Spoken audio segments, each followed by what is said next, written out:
Good morning. अभी तक हमने जो पिछली क्लास हुई थी इसमें हमने टेरिडोफाइट्स के जनरल लक्षण, जनरल कैरेक्टर्स वगैरह, life cycle, alternation of generation, इसके बारे में डिस्कस किया था। और विलियमसोनिया जो एक फॉसिल जिम्नोस्पर्म प्लांट है उसकी स्टडी कर रहे थे पिछली क्लासेज जो जितनी हुई थी अपनी। आज हम डिस्कस करेंगे जनरल डिस्कशन। जो टॉपिक रहेगा अपना उसमें साइलोप्सिडा, लाइकोप्सिडा, स्पिनोप्सिडा एंड टेरोप्सिडा, इनके क्या क्या लक्षण हैं, 4 ग्रुप्स में अपन बांट सकते हैं जो वेस्कुलर प्लांट्स हैं उनको। तो वेस्कुलर प्लांट्स, अगर वेस्कुलर प्लांट वे प्लांट्स जिनमें वेस्कुलर टिश्यू प्रेजेंट होता है या पाया जाता है। तो वेस्कुलर प्लांट्स को हम जनरली 2 ग्रुप्स में बांट सकते हैं। नंबर 1 टेरिडोफाइट्स या टेरिडोफाइट, और दूसरा जो प्लांट ग्रुप है उसको अपन स्पर्मेटोफाइटा कहते हैं। तो नंबर 1 जो हो गया वो टेरिडोफाइटा, और सेकंड अगर है ग्रुप तो उसको अपन स्पर्मेटोफाइट। टेरिडोफाइट्स में वो टेरोन या फेडर लाइक संरचना, पत्तियां वगैरह इनकी इस तरह की पाई जाती हैं। इनको वेस्कुलर क्रिप्टोगेम्स कहा था हमने, वेस्कुलर क्रिप्टोगेम्स भी कहते हैं, क्योंकि इनमें जो गेमीट्स वगैरह होती हैं वो हिडन होती हैं, छुपे हुए होते हैं। प्रोथेलस ज़्यादा डेवलप नहीं होता, कुछ समय के लिए ही बनता है। गेमिटोफाइट जो स्टेज होती है और डेवलप्ड नहीं होती। मेल प्लांट बॉडी दोनों में ही स्पोरोफाइट होती है, डिप्लॉयड होती है। तो ये वेस्कुलर क्रिप्टोगेम्स, इनको अपन रेप्टाइल प्लांट्स भी, कॉर्मोफाइट्स भी अलग अलग नामों से जाना जाता है। तो वेस्कुलर क्रिप्टोगेम्स या टेरिडोफाइट्स जो प्लांट्स, उनमें जनरली सीड्स नहीं बनते। जैसे इसका नाम है स्पर्मेटोफाइट, तो यहाँ स्पर्म का मतलब है सीड या सीड प्लांट्स। इनको जो स्पर्मेटोफाइटा है उसको अपन सीड प्लांट्स भी कहते हैं उनको, यानी इसमें वो प्लांट्स जिनमें सीड का डेवलपमेंट होता है, क्या बनते सीड। और seed plants generally gymnosperms and angiosperms, ये ना नग्नबीजी ऑर्डर जिम्नोस्पर्म्स एंड एंजियोस्पर्म, इन 2 में बांटा गया सीड प्लांट्स का। तो जो वेस्कुलर क्रिप्टोगेम्स हैं, टेरिडोफाइट्स प्लांट हैं, वहां पर सीड का फॉर्मेशन नहीं होता, तो सीड नहीं बनते, सीड एब्सेंट होते हैं इन टेरिडोफाइट्स में। और दूसरा जो है, तो इनमें जो रिप्रोडक्शन होगा यही वो होगा स्पोर्स के द्वारा। क्या बनती है यहाँ पर जो टेरिडोफाइट्स में है, स्पोर्स का फॉर्मेशन होगा, यानी reproduce by spores, and seeds are absent या लैक ऑफ सीड। यहाँ पर सीड का फॉर्मेशन नहीं होता इन टेरिडोफाइट्स में। तो इस तरह से जो वेस्कुलर प्लांट्स हैं उनको हमने 2 ग्रुप में बांटा, pteridophyta and Spermatophyta. Pteridophytes vascular cryptogams, और स्पर्मेटोफाइट्स में सीड प्लांट्स जिनमें जिम्नोस्पर्म्स एंड एंजियोस्पर्म्स या नग्नबीजी, अनावृत बीजी एंड आवृत बीजी, इन 2 ग्रुप में बांटा।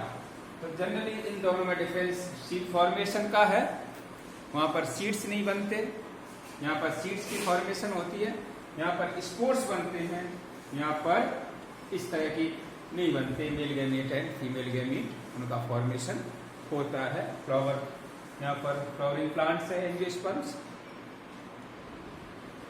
और इनमें जो सीड्स होते हैं वो नेक्ड होते हैं और इनमें फल का निर्माण नहीं होगा। तो angiosperms seed plants without fruits होते, फलों का निर्माण इनमें नहीं होता।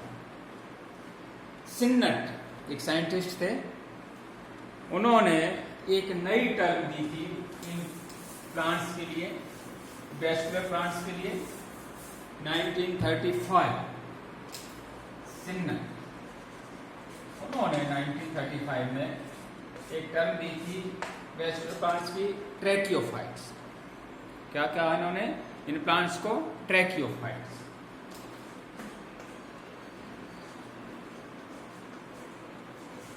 या tracheophyta on the presence of tracheids, यानी ट्रैकिया, ट्रैकिया से बना ट्रैकियोफाइट्स। तो यहाँ पर बेसल्स वगैरह, ट्रैकीड्स वगैरह ये प्रेजेंट होती हैं और उन्होंने इन स्पर्मेटोफाइट का ट्रैकियोफाइट नाम दिया था, क्योंकि इनके अनुसार इनमें वेल डेवलप्ड वैस्कुलर सिस्टम पाया जाता है। स्पोरोफाइट मेन प्लांट बॉडी इनमें दोनों में ही, चाहे वो टेरिडोफाइट्स हो, चाहे वो जिम्नोस्पर्म हो, चाहे वो एंजियोस्पर्म हो, इन सभी में जो मुख्य पादप होता है वो स्पोरोफाइट होता है। और sporophyte well developed vascular system इनमें पाया जाता है। वैस्कुलर सिस्टम मीन्स रूट से शूट तक इनमें पूरा का पूरा जाइलम एंड फ्लोएम का एक पूरा तंत्र पाया जाएगा, सिस्टम पाया जाएगा। लेकिन तो सिन्नट ने इनको ट्रैकियोफाइट में रखा गया था, ट्रैकियोफाइट्स नाम दिया था। इसी का आगे एजे ईम्स या अदर ईम्स नाम के साइंटिस्ट, उन्होंने 1936 में एजे ईम्स 1936 में इन जो स्पर्मेटोफाइट्स हैं उनको 4 ग्रुप्स में बांट दिया। यानी वैस्कुलर प्लांट्स हैं, उनको कुछ फंडामेंटल कैरेक्टर्स के आधार पर इनको 4 ग्रुप्स में क्लासिफाई किया था वैस्कुलर प्लांट्स। फंडामेंटल जो लक्षण है 4 ग्रुप्स में, number 1 mature and relation of leaf and stem. तो स्टेम, उसकी नेचर क्या है? नेचर ऑफ नेचर, स्टेम की नेचर और लीफ की नेचर, इसकी नेचर, उनकी प्रकृति और उनमें क्या है रिलेशन है, उसके आधार पर नंबर 1 जो इनका जो nature and relation of stem and leaf या लीव्स, यानी मुख्य जो स्टेम है और पत्तियां हैं उनमें किस तरह का, उनकी प्रकृति किस तरह की है और उनमें किस तरह से संबंध है, इसके आधार पर। नंबर 2 वैस्कुलर जो एनाटॉमी होती है, यानी वैस्कुलर बंडल्स प्रेजेंट हैं तो उनकी एनाटॉमी किस तरह की है, संरचना किस तरह की है, उसके आधार पर। तो anatomy of vascular tissue, vascular tissues, इसके आधार पर। ऊतक है वैस्कुलर ऊतक या संबंध ऊतक, उनकी नेचर के, उनकी एनाटॉमी के आधार पर। 3 है position of sporangia, position of sporangia, sporangia का पोजीशन क्या है, उसकी स्थिति क्या है स्पोरेंजिया की। क्योंकि इनकी जैसे कि हमने जब सामान्य लक्षण अपन पढ़ रहे थे टेरिडोफाइट्स के, तो उनमें हमने देखा स्पोरेंजिया सिंगल भी थी, डबल भी थी, ग्रुप्स में भी थी, ये टॉप पर भी थी, और जहाँ पर स्केली लीव्स वगैरह हैं वहाँ पर भी थी।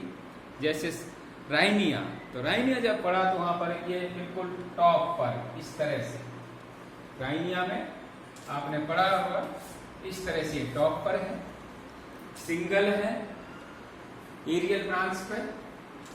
जब साइलोटम अपन देखते हैं तो यहाँ पर ये इस तरह से स्तंभिक और 3 के ट्राइलोकुलर इस तरह की स्पोरेंजिया, जिसको अपन सिनेंजियम नाम दिया था।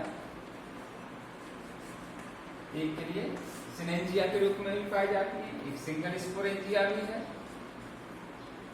इस तरह की कंडीशंस भी पाई जाती है यहाँ पर। फिर जब अपन आगे पढ़ते हैं तो अब लाइकोपोडियम में अपन ने देखा, लाइकोपोडियम में ये स्पोरोफिल्स पर, किस पर बनी, स्पोरोफिल्स पर इनका निर्माण हुआ, स्पोरोफिल्स। और इन स्पोरोफिल्स में सिलेजिनेला में, लाइकोपोडियम में बिल्कुल अपेक्स पर, टॉप पर, ब्रांच की में, यहाँ पर इन्होंने एक विशेष संरचना का फॉर्मेशन किया जिसको अपन कोन कहते हैं या स्ट्रोमाइलस नाम, ठीक है। फिर स्पोरेंजिया किस तरह की बन रही थी, उसकी टाइप्स के आधार पर होमोस्पोरस है या हेटेरोस्पोरस कंडीशंस हैं। इसी तरह से जब अपन इक्विसिटम वहां पर पहुंचे तो वहां पर निर्माण हो गया किसका, स्पोरेंजियोफोर,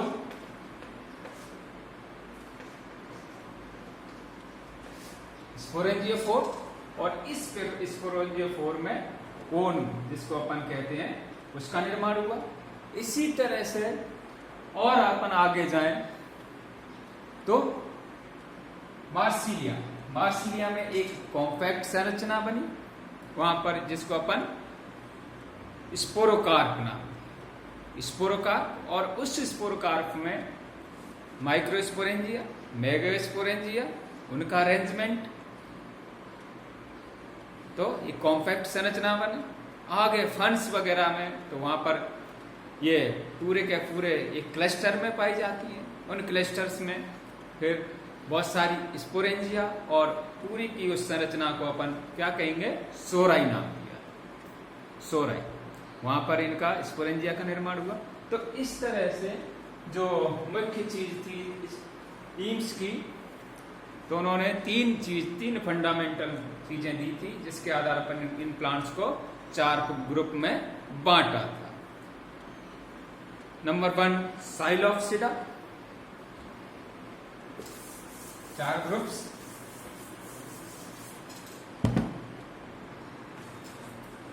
साइलोप्सिडा, सेकेंड लाइकोप्सिडा, थर्ड स्फिनोप्सिडा,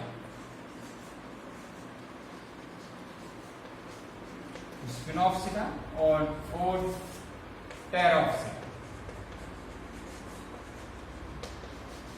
इन 4 ग्रुप में ये जो ईम्स ने इन प्लांट्स को बांटा था 4 ग्रुप्स में, जितने भी इस प्लांट्स हैं वेस्कुलर उनको 4 ग्रुप में बांटा था, साइलोप्सिडा, लाइकोप्सिडा, स्फिनोप्सिडा एंड टेरोप्सिडा।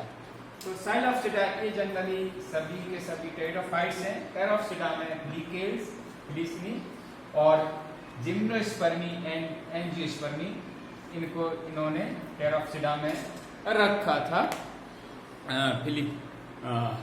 टेरिडोफाइट्स में फिलिसिनी और उसके साथ ही जिम्नोस्पर्मी एंड एंजियोस्पर्मी, जहां पर हायर प्लांट्स है ये जिम्नोस्पर्मी एंड एंजियोस्पर्मी। बाकी के जो 3 ग्रुप हैं ये सभी इनमें टेरिडोफाइट्स आते हैं।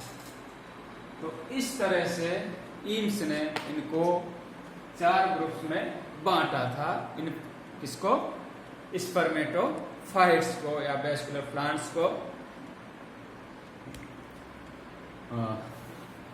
On basis of nature and relation of leaf and stem, उनकी किस तरह का वेस्कुलर जो एनाटॉमी है, वेस्कुलर टिश्यूज वगैरह, उनकी एनाटॉमी वगैरह, और पोजीशन ऑफ स्पोरेंजिया। तो ये मुख्य 4 जो ग्रुप हैं, इनका अपन जो आपने फर्स्ट ईयर की जो सिलेबस है पेपर 3 में, उन चारों के लक्षण क्या क्या हैं, इनके जनरल लक्षण क्या हैं, इनकी क्या क्या विशेषताएं, ये अपने सिलेबस में है। और एक एक करके इन सभी को अपन नेक्स्ट क्लास में डिस्कस करेंगे। अगली कल जो क्लास होगी, नेक्स्ट जो क्लास होगी, उसमें अपन इन चारों ग्रुप्स के बारे में डिस्कस करेंगे।